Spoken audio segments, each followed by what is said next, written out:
siapa pemain Barcelona yang bikin Barcelona lolos ke partai final Copa del Rey dan bakal bertemu Real Madrid dalam El Clasico nanti?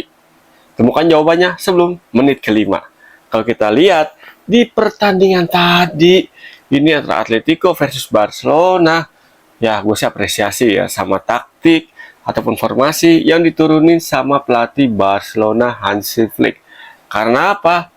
Dengan sangat beraninya Hansi Flick di partai krusial ke babak final kedua Copa del Rey tadi lawan Atletico, yang dimana pertemuan pertama Barcelona 4-4 dan di kandang Atletico Barcelona butuh kemenangan untuk lolos ke partai final. Ini Hansi Flick malah nyadangin Lewandowski, mesin gol dari Barcelona, dan justru mainin Ferran Torres tuh di starting line up-nya dengan formasi ya penyerang tunggal tadi Ferran Torres tuh. Dan mantapnya lagi Ferran Torres ini menunjukkan kalau pilihan dari Hansi Flick nggak salah nih, menempatkan Ferran Torres di starting line up untuk mengisi pos striker tunggal dari Barcelona di pertandingan tadi untuk menggantikan Lewandowski. Yang tadi Lewandowski baru masuk ke babak kedua tuh, Ferran Torres akhirnya bikin gol di menit 27 setelah menerima umpan matang dari sisi sayap ataupun dari sisi half space pertahanan dari Atletico Madrid yang dituntaskan dengan Ferran Torres melalui sentuhan emasnya nih di dalam kotak penalti. Ya kalau kita lihat tadi sebenarnya menjadi bikin Atletico kalah adalah Atletico telat panas menurut gue ya. Karena apa? Atletico baru bereaksi di babak kedua tuh, baru naikin intensitas tekanan dan serangan di lini pertahanan Barcelona. Menurut gue sih udah lumayan terlambat ya, apalagi Sorloth ya, biarpun dia emang terkenal sebagai super sub, tapi menurut gue tadi Sorloth harusnya itu main sejak kick off pertama. Karena kita lihat di babak kedua ketika Sorloth masuk ini, Atletico lebih banyak mendapatkan ruang untuk menciptakan peluang di sisi pertahanan Barcelona tuh, di sisi final third dari Barcelona. Salah satu buktinya adalah satu gol Sorloth dianulir karena emang offside tipis banget tuh kan. Sana itu golnya nggak dianulir sama VAR karena offside, bisa jadi pertandingan hasil akhirnya bakal berbeda guys. Dan di Barcelona, biarpun Barcelona menang, menurut tadi ada satu main yang apa ya, yang seharusnya ini nggak terlalu egois di dalam kotak penalti Atletico Madrid, yaitu Rafinha. Ada 2 kali kesempatan tuh Rafinha, seharusnya bolanya tuh nggak disut sama dia. Kalau dioper ke pemain yang lain, bisa jadi Barcelona bisa bikin tambahan 2 gol lagi, tapi ya sayang banget. Sisi egoisme Rafinha di momen tersebut lagi tinggi banget ya, sehingga peluang Barcelona jadi bisa dimentahin sama kiper Atletico Madrid. Dan pemain Barcelona menurut gue yang tadi menjadi kunci kemenangan Barcelona adalah siapa lagi kalau bukan Lamine Yamal. Ini pemain muda luar biasa banget. Umurnya belum nyampe 19 tahun.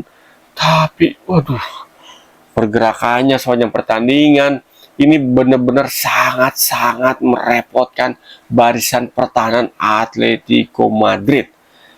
Pergerakan Yamal dari sisi flank kanan Barcelona ini benar-benar mengacak-ngacak ataupun sering membuka ruang bagi para pemain Barcelona lainnya di lini serang nih untuk mengkreasikan peluang. Hitungan gue lebih dari 3 umpan kunci dari Lamine Yamal di pertandingan tadi ini sangat-sangat berbahaya, dan satu jadi gol tuh, gol dari Ferran Torres ini berkat umpan terobosan dari Lamine Yamal. Terus segitiga, kalau di PS tuh umpan segitiganya Lamine Yamal ini bisa dieksekusi dengan sangat manis sama Ferran Torres dan berujung menjadi satu-satunya gol di pertandingan tadi. Yamal pun tadi punya satu peluang emas sebenarnya itu ya, satu tuh di babak kedua tuh, tapi sayang banget tendangan dia masih bisa diblok sama pemain Atletico Madrid. Dan menurut gua sih ya, ini Yamal dengan umurnya saat ini nih, umurnya sekarang baru 17-18 tuh ya, segitulah kurang lebih kan.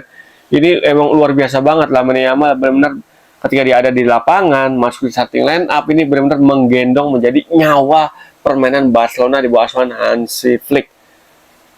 Ya nggak bisa dipungkiri, Lamine Yamal ini bisa jadi the next Lionel Messi ya, tinggal mengasah ketajamannya aja nih Lamine Yamal nih di dalam kotak penalti lawan. Kalau Lamine Yamal bisa mengasah ketajamannya, untuk kemungkinan Lamine Yamal bakal bisa lebih produktif ya Lionel Messi di masa depan, kalau dia bisa bertahan di Barcelona lebih dari 10 tahun ya.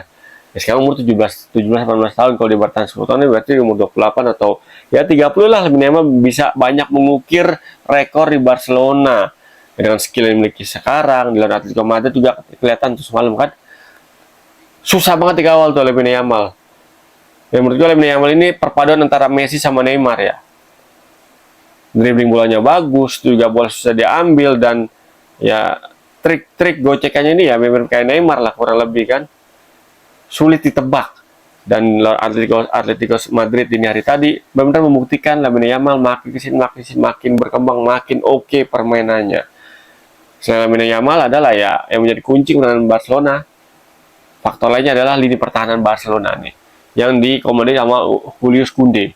Ini benar-benar Barcelona ya, menurut gue ya, di tahun 2025 lini pertahanannya sangat-sangat luar biasa banget perubahannya nih. Sulit ditembus sama klub manapun di berbagai kompetisi.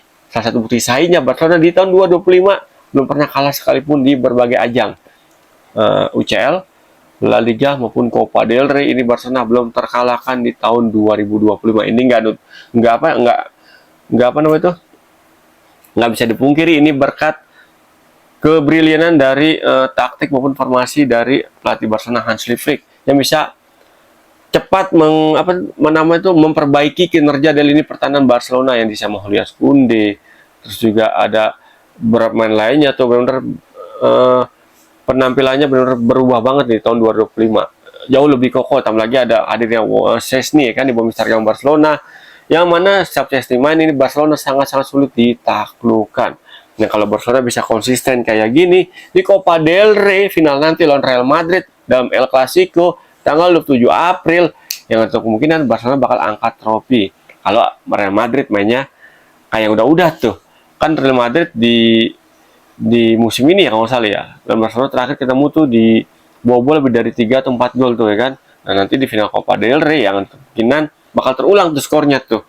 Menarik kita nantikan nih kan. Dan juga main yang patut diapresiasi di pertandingan tadi dari sisi Barcelona atau Atletico Madrid adalah ya itu dia peran dari kedua pelatih. Ini kedua pelatih benar-benar ya respect banget ya, taktiknya dan strateginya benar-benar luar biasa banget, ketat banget pertandingan tadi nih. Simeone sama Hansi Flick biarpun mesin gol dicadang tapi dia nggak nggak kehabisan akal untuk membongkar lini pertahanan Atletico Madrid yang terkenal cukup rapat dan kadang bermain agak keras ya kan. Sementara Diego Simeone biarpun telat panas, menurut gue telat naikin intensitas attackingnya, baru babak kedua naikin intensitasnya, tapi ya secara overall ini taktik Diego Simeone sebenarnya berjalan cukup baik, tapi emang apa saja tadi kan terbukti tadi satu gol dari Sorloth ini dianulir sama VAR karena udah offside duluan. Nah, menurut netizen gimana nih? Punya pendapat lain? Kalau punya pendapat lain tulis di kolom komentar. Yang jelas, thank you banget ya udah support channel YouTube gua sehingga channel YouTube gua terus berkembang.